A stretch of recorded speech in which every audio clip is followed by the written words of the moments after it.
Hello everyone, it's Keren here from tuppence.co.uk. Thank you for joining me today. This is today's project. It's a sweet little box with a beautiful filigree insert in the lid, and when you open it up, inside is a sachet of Pourri. If you want to see how I made it, please do stay with me and I will show you. To make my box, I've got a piece of rose red card which is 5.5 inches by 10 inches. I'm going to score it at 1 inch and at 4.5 inches, and I'm now going to score it on the long side at 1 inch, 4.5 inches, 5.5 inches and 9 inches. And get my simply scored out of the way. And I've got my bone folder, and I'm going to burnish the folds.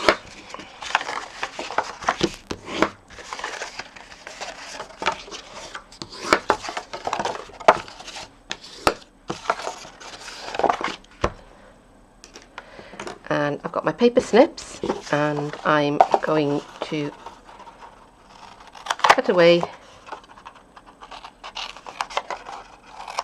these little squares.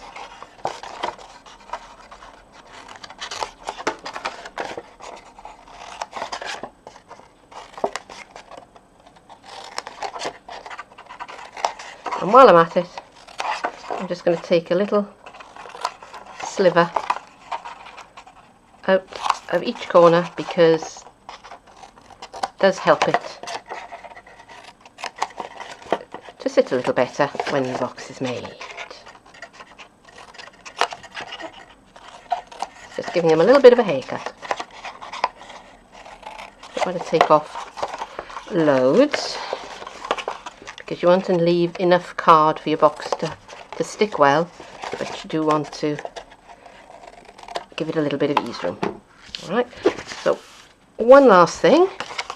I'm going to decide now which side is the front, because at the moment they are identical, and I've got a 1 inch circle punch, and I'm just going to eyeball along there, try and keep it straight, and I'm just going to take out a little lump. So that is now going to be the front of my box, because that is the space for my handy helper. I've got a bit of rose red DSP, which is 3.25 inches square, and I'm going to just temporarily apply that down to the front of my box, because I know this is the front because it's got the little check mark out of it. I'm just going to very lightly, with a bit of double-sided tape, just going to hold that in place. And I've got one of my circle framelits, and I want the one that's 1, 2, 3, 4, 5 from the middle. And that is going to sit on top of my DSP and my card. And again, I'm just trying to centre it.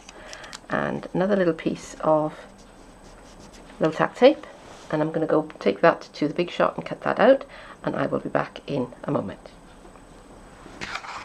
So I'm back, and here's my aperture in my box and my piece of paper to fit around it.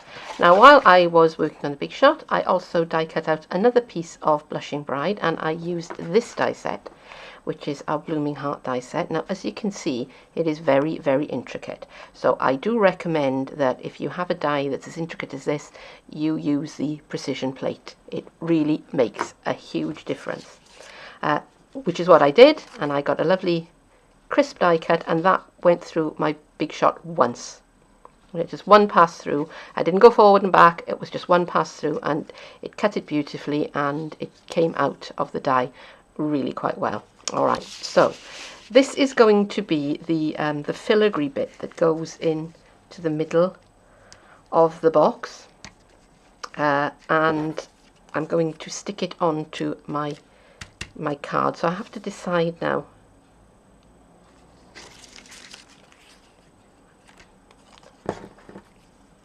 So, stop saying so.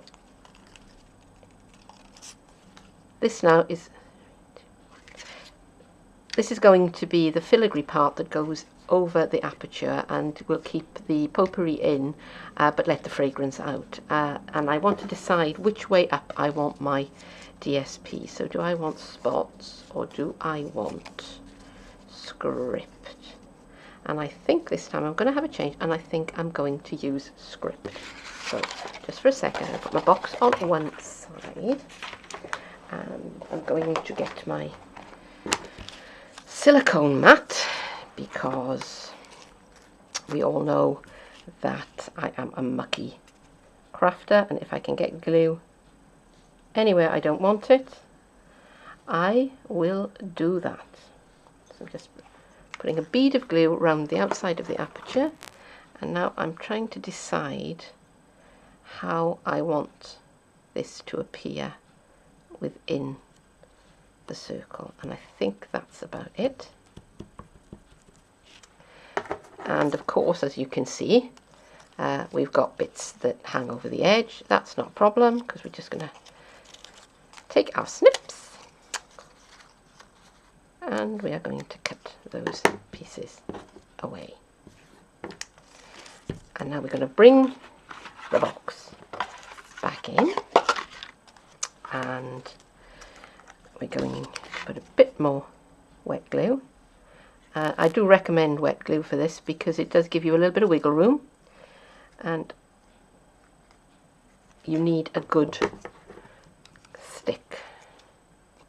You could use fuse, I suppose. Fuse would work, but I definitely wouldn't use something like snail. I would definitely want something with a bit more oomph, for want of a better word. Right, so now I'm going to centre that on to the box.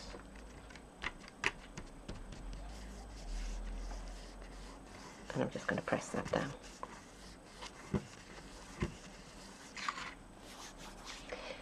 I'm going to set that on one side to dry before I finish up the box.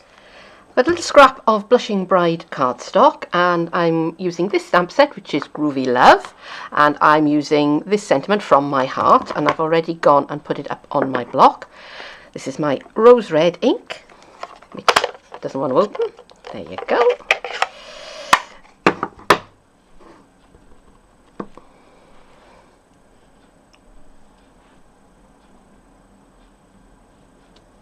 And there it is stamped.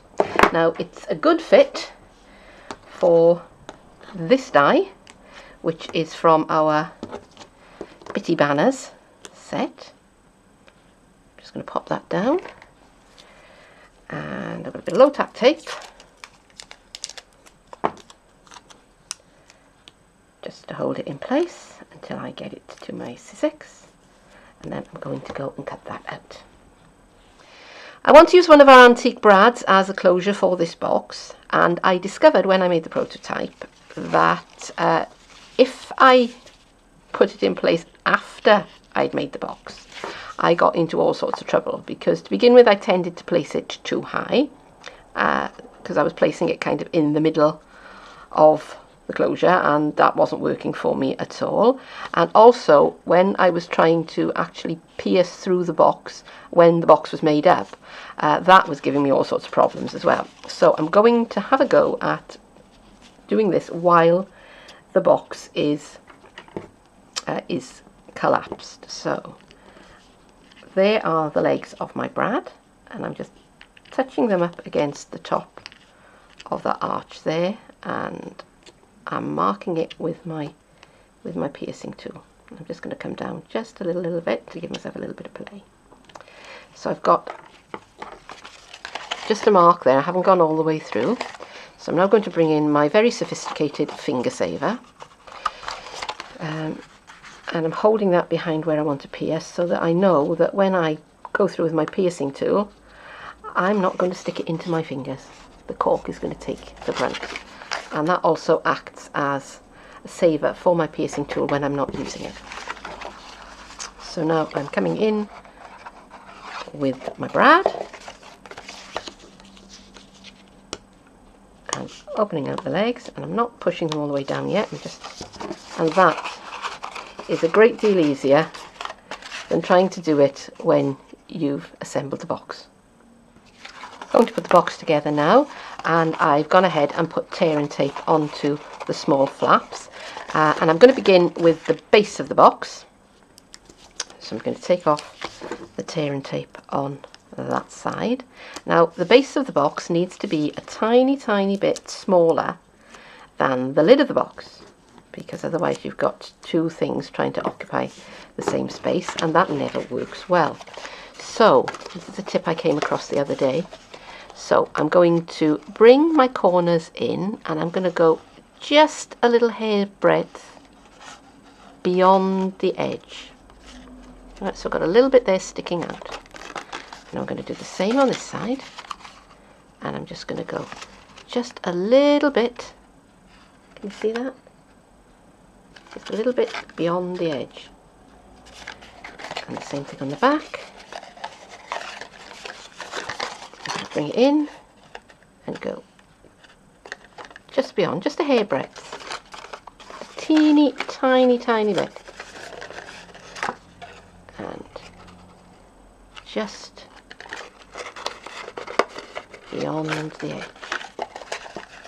Come on, that one didn't want to stick. Okay. So I'm going to press those down. Now I'm going to need to give these a little bit of a haircut because they are standing a bit proud, but that's okay, we can do that. That's what scissors are for. So 1, 2,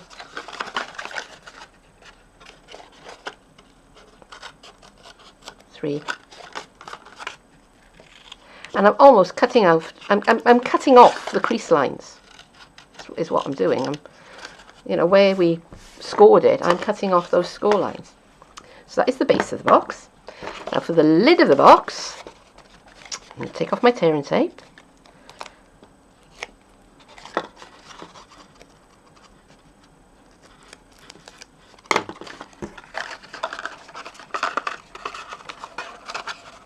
And fold those in. And this time I'm going to be just behind that line. Okay, so just pull in and just pull back a little bit. Come in and just pull back just a little bit. And by doing those two things, that will make your lid just a teeny tiny bit bigger than the base of your box, and it will close nicely. And the edges won't bend and bow.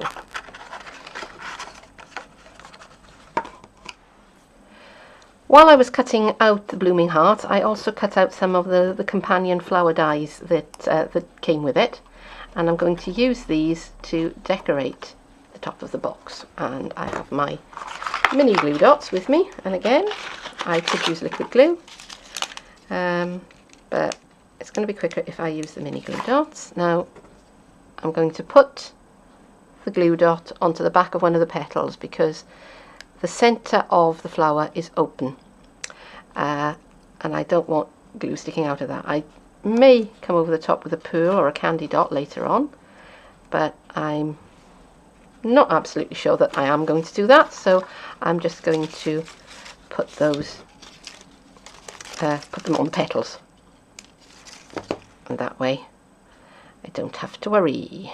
Okay, now this little one is going off the edge of the frame and is coming onto the main part of the box, which I think is rather pretty. And I think we need, do we need one more? I'm not sure, because that is where the sentiment is going to go. Do it? Yes. Why not? Let's live dangerously.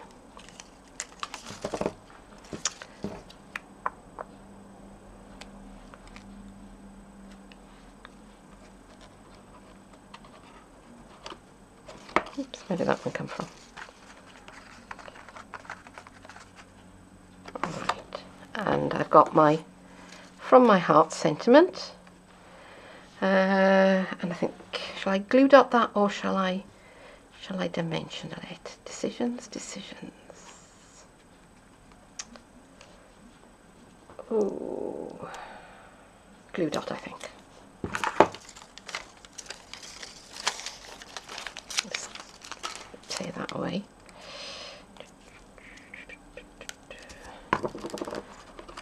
So just a couple of mini glue dots, one on either end. Whoops, come back. Don't run away from me. How dare you? And just pop that just like that. And I think we're almost there. This is what is going to go inside my little box. It's rose confetti, and I put it into an organza gift bag, and I got both of these on eBay, and they were readily available and not at all expensive. Now, it looks very pretty, but it doesn't smell of anything. So to get some fragrance into it, I'm going to be using these. These are simmering granules, again, very easily available. What they're designed for is that you put a few spoonfuls of them into an oil burner, and you light the candle underneath, and they fragrance the room. So instead of putting water with fragrance oils or using scented candles, you can use these things instead. Now, when you get them, they come in a plastic bag. I've decanted these into an old jar, and when you open the packet, they are really overpowering. You think, oh dear, I've made a terrible mistake. But actually, in small doses, they're very, very pleasant. These are called Summer Rose. And again, I think I got these either from Amazon or from eBay. If you put in fragrance granules or simmering granules into your search engine, you will come up with all sorts of flavours of these. So I'm just a teaspoonful, maybe two, and I'm just stirring them in with my rose confetti. So I think that's plenty. Should put that on one side. And I really do wish we had smelly vision, because that smells absolutely lovely. So I'm just going to tie off my bag, because I don't want them going anywhere. Now, you can either leave the bag inside your potpourri box, or you could put this in with your linens in your airing cupboard. Would make things smell really nice.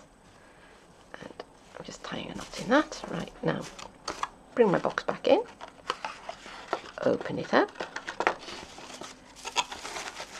I'm just going to squash that inside.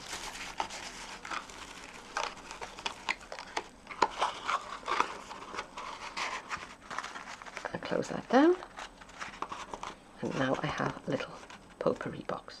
Here it is finished. I put a few of our basics pearls here and there for accents, just to give it that really finished look, and to make sure that the corners of the box did stay down, I just ran a tiny little bit of snail underneath the flaps so that it would sit nice and square.